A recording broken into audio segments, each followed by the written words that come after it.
you've ever been betrayed, you need to listen to how you can go from being hurt to happy. First steps to trust again. Racheal Richards will tell us how to do that. And she is a dating coach. So, Racheal, please tell us, how can someone go from being betrayed to restarting their life happy? Heal Podcast with Lily Patrascu shares longevity and anti-aging techniques to stay young forever, increase energy, overcome addiction, and live your longest, best life ever. Shared by world's most innovative, alternative, and traditional health thought leaders, healers, and doctors. Discover quantum healing strategies to heal your mind, body, and soul. Thank you for having me, Lily. I think that's an excellent question, especially when it comes to dating. I think when we get into the dating field, we're always ready to just jump in with both feet. We forget that there might be a couple of things that might get in the way. So when you're coming out of a relationship where your expectations were not met, which happens to most of us, sometimes the best thing to start with is the repair part with yourself. What happened in the relationship that made you so unhappy? What should have happened? And then what are the steps to make it better next time? So those are the basic 3 questions that I ask all my clients when they have a hesitation towards getting into the next relationship. Can you break down a bit further the 3 steps that you mentioned? Absolutely. I like to talk about what happened as, for lack of a better word, it's the intentionality to change the situation, of which most of us are not comfortable going there because denials, it's a very comfortable place to be in. It's very comfortable to be like, oh no, it wasn't my fault, and I'm the best partner they could ever be, and there's nothing I could do to change. But just the intentionality of knowing that, hey, maybe I could take back the power in this situation, and maybe I'm not crazy. This person got used to hurting me. My needs were not met, and I need to change something. That's the basic of what happened, and just examining it from a place of non-judgment, because we like to go back and say, oh, I shouldn't have been so stupid. How could I have, with all the judgment, but stepping out of that place and actually being a friend to yourself. Thank you. So is the first step to kind of look at where is your part in this, and and perhaps previous trauma contribute to this? Because I think perhaps if we are not healing certain things that have been hurting us from a really young age, we tend to repeat those kind of abuse cycles, or those particular cycles where we need to learn something. And until we kind of learn it, we keep repeating them. So is that the case? And if so, what do we need to do to stop self-abusing ourselves by attracting these people that perhaps are not actually our ideal mate? Yeah, so I love that question. I like where the direction is going. Having that conversation with yourself takes a lot of ownership. It's a lot of ownership, standing and saying, hey, something in my past is causing this to happen. It takes a level of ownership that not so many people had. I didn't have it. So in order to be able to stand in that position and actually examine what the cycles are in your life and how the toxic relationships keep repeating, you have to actually give yourself grace. I'm going to just say it like that. Give yourself grace, knowing that you can't go back into your past and undo the things you've been through, and forgive yourself for not being strong enough or not knowing any better. The version of you in the past didn't know any better. They were just doing the best they could with what they knew at that time. That grace, that self-forgiveness is the beginning of appreciating, hey, I've been through some things, but hey, it can get better. Yeah. Thank you. What mindset shifts need to happen so that someone can go from continuously attracting the wrong relationship to being in a healthy relationship that fulfills you? Okay, I'm going to say this, and I want everybody listening to this to take it with a grain of salt. some people I've worked with get their power out of being the victim. Because whenever I ask, what are you gaining out of holding on to that pain? They get power from knowing that it wasn't them. So the mindset shift we have to get into is I'm not always going to let things just happen to me. I'm going to get into a place where I can have more control. I can't be the victim anymore, and I can't get power out of that or keep getting power out of the pity that people give me from being in my situation. So I think that's the biggest mindset shift that I've seen my clients go through, and they're like, okay, now I can heal. Thank you. Why is a narcissist so attractive to an empath, or like a in a relationship? I mean, like, why are people in general attracted so deeply to exactly the kind of person they really shouldn't be attracted to? And why is it so hard to even like let go of that person, even though you are very much aware? For example, this person hurt me, this person, I don't know, betrayed me, this person lied to me, this person slept with multiple women, or I don't know what else this person did. And then why is it so hard to kind of like come out of that trauma bond, knowing fully well how bad that person is for you? Okay, so let's just put it this way. Power is very addictive. Okay. If somebody did not have power in a situation when they were younger, let's say narcissism comes from a big fear of rejection. So if I didn't have power over rejection when I was younger, or didn't have a healthy way to deal with it, I'm going to find people in my life around me, or surround myself with people in my life that I can manipulate and control and play on their emotions so that I don't experience the dreaded rejection ever again. It's so addictive. And I talk about this with my clients on the call. Toxic relationships are so addictive. The abuse is so addictive.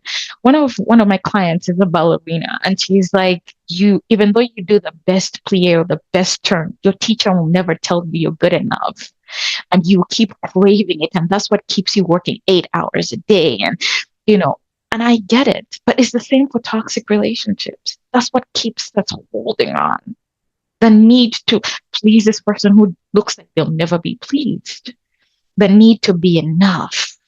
And it's replaying the past relationships and trying to fix them using the present situation. So that's why it's so hard to leave too. So how does someone come out of an ultra toxic relationship where they are absolutely addicted? Like they are addicted as if they were, I don't know, in the same way that you can be addicted to all sorts of substances or smoking or drinking or whatever it is. You can also be addicted to a person in that same way, and kind of trying to stay away from them could actually lead to having withdrawal symptoms, like you're vomiting, you're shaking, you have anxiety. How does someone come out of that terrible addiction where they know that person is toxic, they know that person is cheating or betraying in some way, lying, and still they are unable to come out of that? What do they need to do to kind of come out of that super addictive relationship? This is going to sound harsh, Lily, but rock bottom is a good place to start. Realizing things are never going to get better. You have to get tired. You have to get frustrated enough. You have to get angry enough to motivate yourself out of some situation. And I get it. Some of my clients, they come to me and they're like, I got to the point where I don't care who's right or wrong in this discussion. I don't care who's right or wrong. I'm just tired of having to overly explain and make excuses for your actions. Reaching that point of yourself where you're like, there has to be something better. Like, I'm tired of this. Can I live like this for the rest of my life? It comes from forgetting that person is the center of your life and remembering, I had dreams. I had things I wanted to do. Where's that? And also that also comes with anger. I wasted too much time. I hear my clients say that. So, yeah. Thank you. So how can someone heal from having, for example, breadcrumbing, from having experienced intermittent positive reinforcement, where they're getting a little bit of an acknowledgement, a little bit of oh, you're so beautiful today. And if they're getting especially breadcrumbs that come every single day in the force in the shape of, let's say, I don't know, a smiley face or you're so beautiful, and then they perhaps don't hear from that person for 1 week or 2 weeks, and of course they are with other people, what would you say to someone to kind of like, what would be the first step for someone who is like incredibly addicted to a toxic relationship, come out of that? What would they need to do? Is it that they just need to come to this realization that they can't take it anymore? And then from there, where do they go from there? Like, what would they do first? Is it that they would, I don't know, exercise, or what is it the first thing that they would do to actually start healing? Mm-hmm. So breadcrumbing, I have a personal a personal experience with breadcrumbing, and I felt like it was only when I was about to break that I got just a little bit to keep me going until the next time, right? So I read a book that says when your values are strong, you can't be manipulated.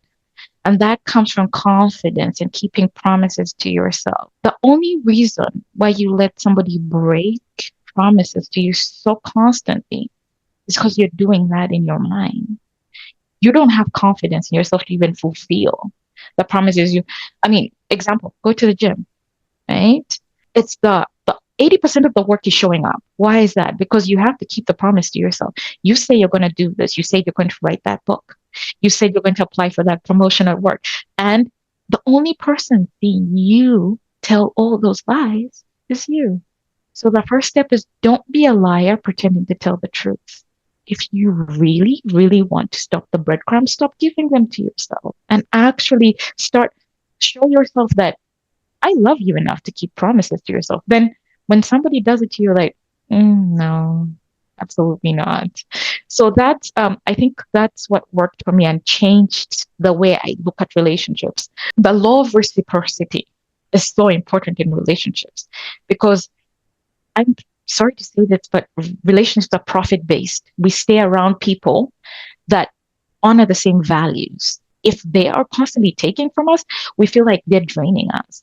So if there is no give and take, it's because on the inside, you're expecting that relationships should be like this. And that's something you heal when you look at your values, you look at the way you treat yourself, and you date yourself, basically. Simple answer. What does that mean, date yourself? So everything you expect somebody else in your life to do for you, how do you want them to show up for you?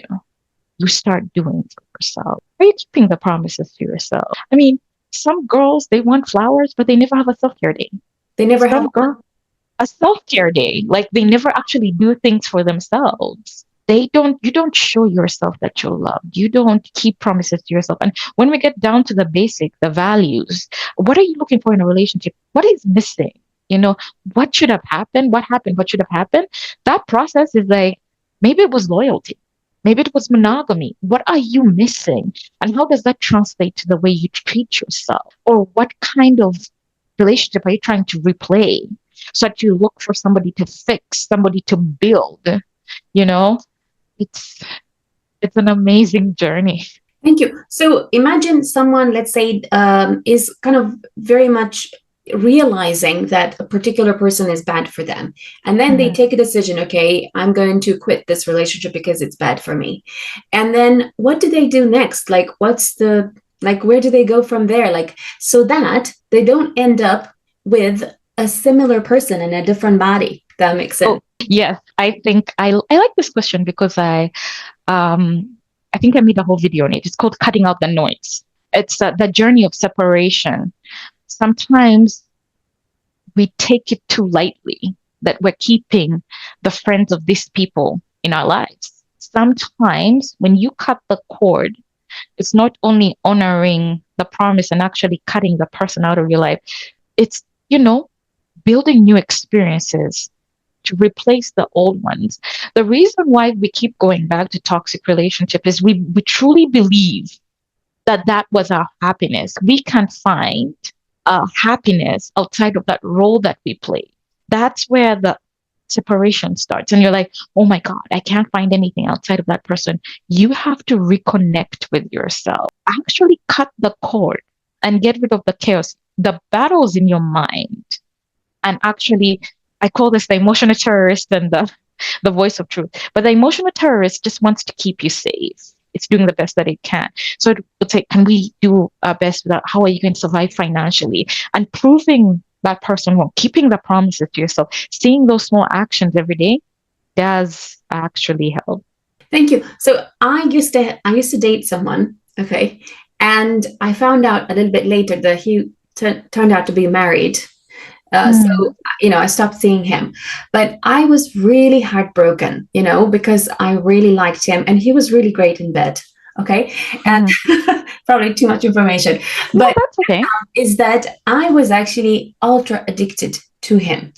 And what I found is after that, I'm very lucky that, I found someone who is, very nice and very kind and very sweet and very generous and makes me feel like a princess every day. And we talk until 4 a.m. every day because there's a different type of excitement, it's, I would say that the kind of excitement I had, with the other guy was very much more like lustful, right? All around, like, sexual stuff.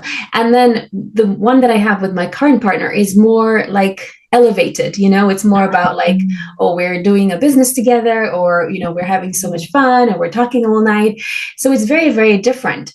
And so what I want to ask you is like, why is it that toxic relationships tend to feel much sweeter, although they're actually not? And I mean, like, from a sexual perspective. It's a thrill. I dealt with a client and she kept telling me, oh, something's missing in the bedroom. This guy's amazing, but something's missing in the bedroom. When we go back to what we have defined passion or intimacy as, sometimes it was the thrill of the chase. It's not the person, it's the situation, it's the environment. For her, she admitted to me that she was always the third person in the relationship and she knew it. So she looked forward to somebody picking her, choosing her, right? I want to be picked. It's a love me, pick me, choose me kind of thing. That was where her intimacy. So taking the time to redefine intimacy is part of the healing process. And also you notice that your priorities change after you've been heartbroken. Now it's, I want somebody to build with. I don't just want this lust thing. And I've been where you are. Absolutely. In the moment, it's sweet. That lust phase, oh my God, it is so good. But later you're like, oh my God, no, I want somebody to build it. Then you get excited about other things because that person has staying power. So it depends on the priorities, I guess. Thank you. So how can someone heal their emotions so that they don't feel attracted again to these type of toxic relationships? What are some small steps or routines or habits that someone can do to start appreciating themselves, or to start healing their emotions? Oh, I think I love this question because I just talked about it. It's a stage of imperfect progress. It's walking away from expecting perfectionism. I'm guessing we want everything to be like, oh, we're never going to be triggered by that again. We're never going to fall in love with the sweet nothings and the breadcrumbing. But we have to get into the habit of intentionally catching ourselves. It doesn't happen naturally at first, but intentionally catching yourself, you're like, wait, this guy is such a good talker. But when it comes to the actions, there's nothing there. And behavior is the only language we need in relationships. It's not going to happen overnight. And this is what I tell my clients that I'm working with. But you're not looking for perfection. You're looking for that, aha, wait, I recognize that this guy's just breadcrumbing me. So guess what? I'm not going to fall for that again. And then repeating those actions, right? It's replacing the behavior with a good habit and catching yourself whenever you want things to be perfect, or whenever you're knocking yourself because you're imperfect, and giving yourself grace, remembering, I'm looking for aha. I'm not looking for perfection just in one day. Thank you. What are some good ways to start building integrity within yourself again so you can trust yourself to take the right actions? Like you said, in terms of like keeping the promises that you are telling yourself. What kind of promises should someone make for themselves? And then how do they manage to keep them better? So whenever we get out of a relationship, sometimes we're in this angry phase. It's not all of my clients, but some of my clients are angry. I could have done this. I could have done that. I could have done that.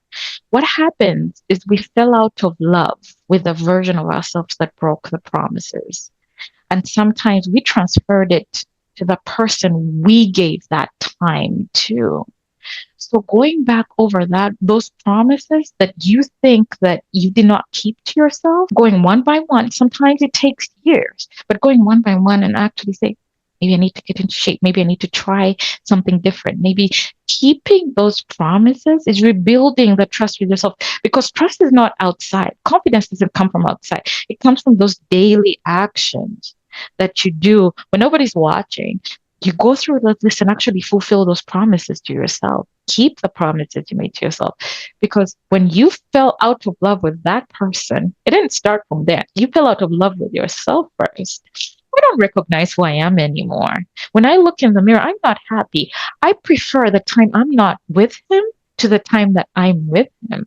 So it's basically going and reconnecting with yourself. Thank you. What about, let's say, when you're in a toxic relationship that really fulfills you sexually, so much so that when you're actually with that person, you end up, you end up glowing, and then you end up like looking 10 years younger, and then you end up, I know, getting an extra 100,000 followers.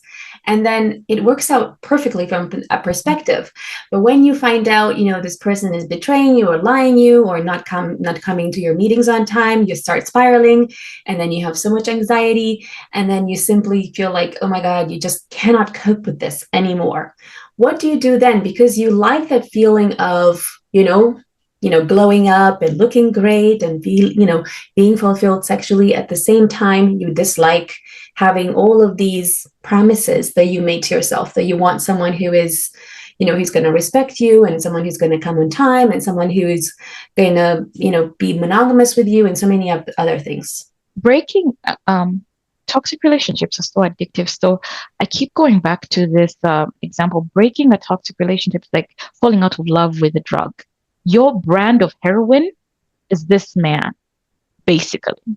My brand of heroin was my ex. So I needed to come to the point of realizing, if I'm not on him, if I'm not on that drug, if I'm not getting that dopamine hit every day, I don't feel like myself. I can't recognize who I am. The other parts of me are dying. My finances are dying, not keeping promises to my business. Everything is dying outside of him. It's costing me more than it's giving me. That's where the law of reciprocity comes in. Getting to that point, yes, you're in a toxic relationship. Yes, you're addicted to this person, but getting to that point, it takes intentionality. It has to be absolutely intentional, because I can't tell you it's ever going to feel good to break an addiction. Never.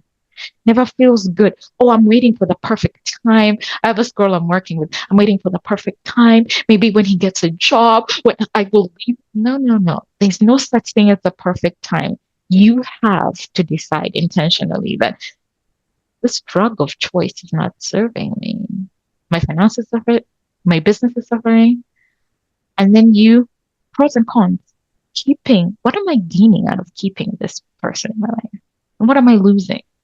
And from that, intentionally, logically, I always tell my clients, sometimes you have to tell the emotions to take the back seat and the logic drives. And sometimes when you're healing, the first couple of months is going to be logic all the way, because you're going to be like, okay, emotions are like, okay, I need this drug of choice. I need him today.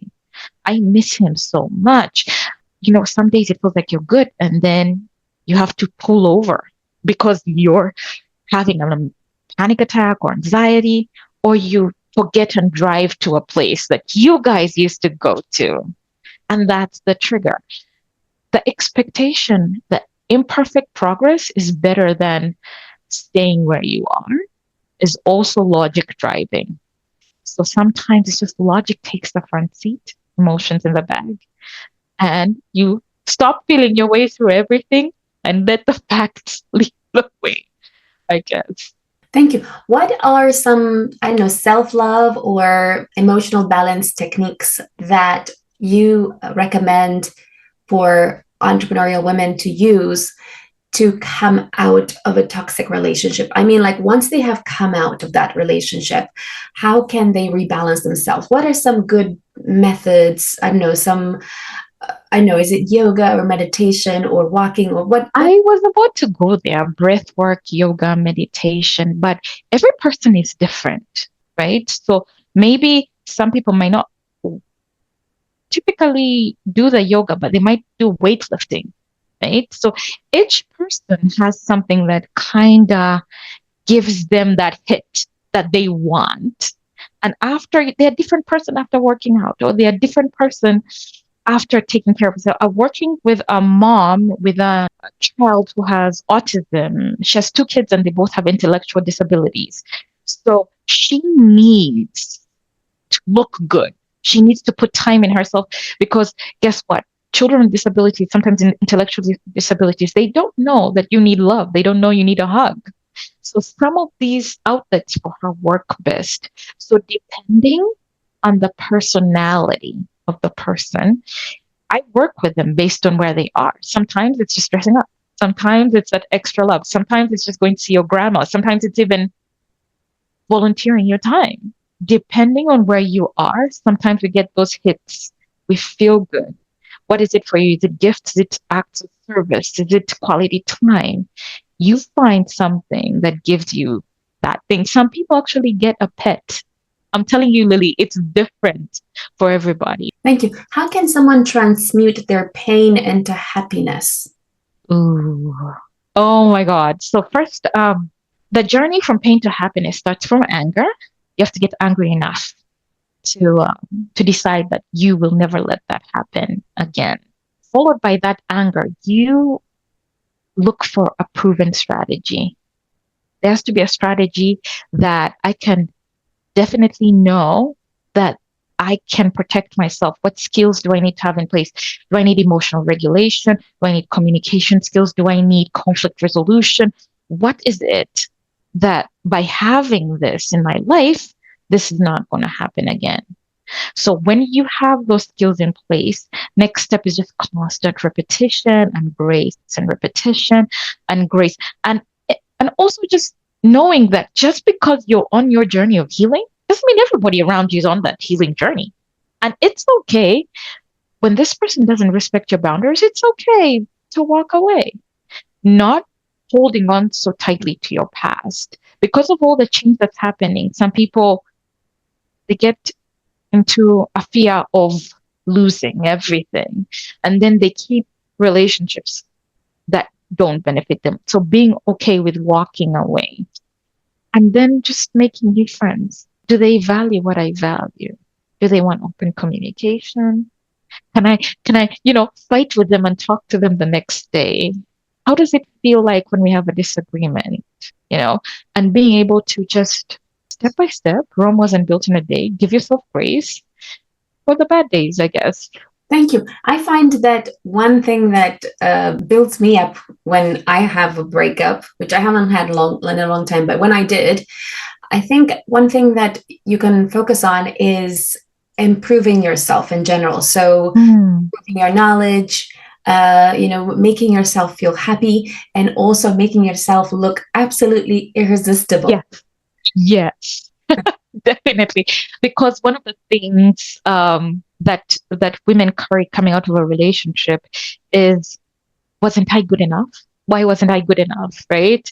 So putting that time into showing yourself that, hey, I am worthy. I look good. I feel good. And obviously, I don't know why men call this, it's the post breakup glow up, where a woman looks so good after the divorce. So it's so good after the breakup. So they're finally seeing their value for who they are. And that's a good Yeah, that's actually a good way to know that you are healing. Yes, and I find that there are multiple ways you can transmute your pain to go from hurt to happy. And I think one good way is actually to even write a book, because when you write a book, you analyze what you did and what you didn't do, and then you start to take responsibility. And if you can turn that into a book or a course teaching other women about this, perhaps in the same way that you are doing or you are thinking of doing, is really inspirational, because you took what you learned and then you turned it into a lesson for other people, and potentially it could impact millions of people. Like your own pain, your own suffering, what you learned could impact millions of people. The other thing I would do is even write a song, and I think right now with AI it's so easy to do it, and that's the reason why I'm going to write multiple songs on that are inspired by previous boyfriends. And I think that is a really good way to transmute your pain into happiness, because you can actually turn that that pain into millions. Absolutely. When you see that, oh, I can benefit out of, and also for somebody who's in a toxic relationship and you're not sure whether you're crazy, you're not sure if you're making things up, the documentation that you talked about, wait, he said this and I'm not, it can help you mentally just getting through that relationship. The documentation reminds you that I'm not losing my mind. So absolutely, writing things down, journaling, writing a book, that's a healing process. Absolutely. I also think creating a journal. So, for example, like in your case, I'm not sure if you even have a journal yet, but you could have a journal about how to go from being hurt to being happy. Because I think betrayal is such it's a thing that happens to like Kim Kardashian, who is like absolutely incredibly beautiful, and to like J-Lo, and like all these incredibly beautiful women that are successful, making millions, and you look at them, you cannot find a fault to what they're doing. They're absolutely incredible. And if it can happen to them, it can happen to any of us. So I think it's so important to transmute that pain into a product of some kind, because that way you can actually impact millions of people. And I think that way you kind of start to realize, actually, that pain was worth it, because if I hadn't gone through that, I would never understand. Absolutely. So tell us where entrepreneurs can find you. Right now, it's just YouTube. I have a YouTube channel where I share most of these lessons. And whenever you feel like you need it, it's like just play. You need something for the day, just play it. It's so easy and reachable. Tell us, what's your 10 commandments for going from hurt to happy? Ooh, I liked that one. I think the first one is imperfect progress for sure. Imperfect progress for sure. The second one is the law of reciprocity, because there's a balance. By looking at the law of reciprocity, then we're going to what should have happened? What was I missing? Under the law of reciprocity, there's just an honesty that comes with, I actually need monogamy. I'm not difficult to love, right? So under that, it's being honest with yourself is just so big when it comes to reciprocity. Another thing is the law of repair. I think that would be my number 3, because what cannot be fixed won't stand the test of time. Can somebody communicate clearly, right? We're looking at boundaries here. Underneath the law of repair, there's boundaries. Do they honor your boundaries? Do they, how do they act when they're caught in a lie? Do they show complete ownership? That branching out there. Then the law of autonomy. Do they respect your goals and dreams? Are you a human being with flesh and blood? Your values matter. Your needs even matter. I think I think I have blocks and then I break it down so it might go a little bit longer. But one thing that I want to talk about is self-worth. Because yes, we've talked about confidence, we've talked about autonomy, we've talked about the law of repair. But in discovering all these things, you have to know, hey, am I worthy of all these things? Can I fight for all of these things? That decision comes through all the processes of imperfect progress, knowing that I can fail because I am worthy, I will keep going. The law of reciprocity, I am worthy, I'm not difficult to love, I need this in a relationship. The law of repair, hey, I am worthy of a relationship that stands the test of time. The law of autonomy, my needs matter. That is covered through all of this. So I know I'm mixing things up, but and then one thing that 1, 2, 3, 4, 5, 6. One thing, number 6, that really is emotional intelligence, because knowing when to respond and not to respond is also very powerful in relationships. We cannot always expect our partner to be a 10. Sometimes they're coming to us from a 6. They've had a bad day, they've had a bad meeting, and knowing, oh yeah, this energy might not be directed at me, or knowing when to, escalate, or when to fight, or when to buffer. Emotional regulation and emotional intelligence, it's just power there. That's number 7. And number 8, emotional intelligence, emotional regulation. And number 9, learn and learn. Fail forward, right? There's some people who don't like change. Change is like, oh my God. But being able to fail and fail forward, it's okay. I failed. But hey, guess what? Perfect in progress, right? But even as I learn in this relationship, even as I'm learning how to take ownership, I'm learning how to conflict resolute, as I'm in a new relationship, as I'm facing my triggers, as I'm learning emotional regulation, fail and fail forward. And lastly, I would say you're the magic. The only thing that goes in every relationship is you. So being able to know that. Yeah. Thank you. Tell us, how can someone who is already using disempowering beliefs or disempowering phrases about themselves, how can they rephrase that to make them empowering for their next relationship? Disempowering phrases, there are two things that happen in disempowering. Either it's a voice, we're repeating an abusive voice, so we're taking the role of an abuser in our lives, or it's because we lack confidence in ourselves because we've seen ourselves break so many promises. So there are 2 ways you can go with this. It's just doing the inner healing work if you're taking on the role of your abuser. And with the confidence, it's just taking the steps to actually show yourself, hey, I can do this. That's not I didn't tell a lie. I'm going to the gym, see, and just proving yourself wrong. With the taking on the role of the abuser, that's a different path, a different healing path, because taking on the role of an abuser is actually intentionally abusing yourself. And that comes from deep self-worth issues. And Thank you. Perfect. Thank you so much. Stay tuned for the next episode. Follow me for more interviews with world's most innovative health changemakers to live your healthiest life ever.